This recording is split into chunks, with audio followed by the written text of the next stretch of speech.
ഒരു കാരണവശാലും കമ്പ്യൂട്ടർ അതുപോലുള്ള ഗാഡ്ജറ്റ്സ് കുട്ടികളുടെ റൂമിൽ വെച്ച് കൊടുക്കാതിരിക്കുക. അത് ഹോളിലോ അങ്ങനത്തെ നമ്മുടെ കൺവെട്ടത്ത്, അതായത് നമ്മുടെ ഒരു ഒബ്സർവേഷൻ എപ്പോഴും അതിലുണ്ടായിരിക്കണം. കാരണം അവർ കളിക്കുന്ന ഗെയിംസ് ഏതാണ്, അവർ എങ്ങനത്തെ കൂട്ടുകെട്ടിലാണ് അവർ സംസാരിക്കുന്നത്, ഈ വക കാര്യങ്ങളെല്ലാം നമുക്കൊരു ഒബ്സർവേഷൻ കുട്ടികളിൽ വേണം എന്നുള്ളതാണ്.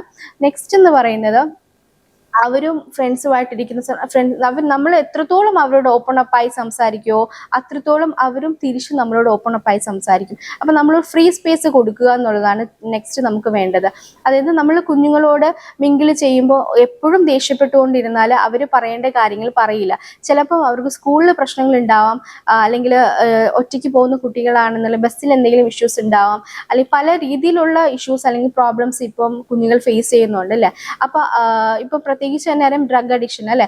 അപ്പോൾ ഇതൊക്കെയാണെന്നുള്ള കുഞ്ഞുങ്ങൾ ചിലപ്പോൾ ഒറ്റയ്ക്ക് പോകുന്ന ടൈമിലൊക്കെ ആയിരിക്കും ഒരു തേർഡ് പേഴ്സൺ, ആരും അറിയാത്ത ഒരാളായിരിക്കും ചിലപ്പോൾ അവരോട് മിണ്ടുകയും സംസാരിക്കുകയൊക്കെ ചെയ്തത്. അപ്പോൾ ഈ വക കാര്യങ്ങളൊക്കെ നമ്മളോട് തുറന്ന് പറയണം എന്നുണ്ടെങ്കിൽ നമ്മളൊരു ഫ്രീ സ്പേസ് കുട്ടികൾക്ക് കൊടുക്കുക. നമ്മൾ എത്രത്തോളം അവരോട് ഫ്രണ്ട്ലി ആയിട്ട് ഇരിക്കാൻ പറ്റുമോ അത്രത്തോളം നമ്മൾ ഫ്രണ്ട്ലി ആയിട്ടിരിക്കുക.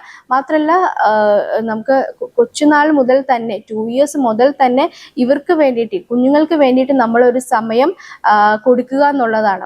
മിക്ക വീടുകളിലും പറ്റുന്ന ഒരു പ്രോബ്ലമാണ്, നമ്മൾ സ്പെൻഡ് ചെയ്യുന്നില്ല. നമ്മൾ കുഞ്ഞുങ്ങൾക്ക് ഒന്നുകിൽ മൊബൈൽ ഫോൺ കൊടുക്കും, ഇല്ലെങ്കിൽ TV വെച്ച് കൊടുക്കും. അങ്ങനെ ആ ഒരു സിറ്റുവേഷൻ ക്രിയേറ്റ് ചെയ്യുന്ന സമയത്ത് ഇവർക്ക് നമ്മളുമായിട്ട് മിങ്കിൾ ചെയ്യാനുള്ള ചാൻസസ്, അല്ലെങ്കിൽ മിങ്കിൾ ചെയ്യാനുള്ള ആ ഒരു ടൈം കിട്ടാതിരിക്കുകയും ഇവരുടേതായ ആ ഒരു ചിന്തയിലേക്ക് പോകാനും ഒക്കെ ഉള്ള ചാൻസസ് ഉണ്ട്. സോ അത് ഒഴിവാക്കുക.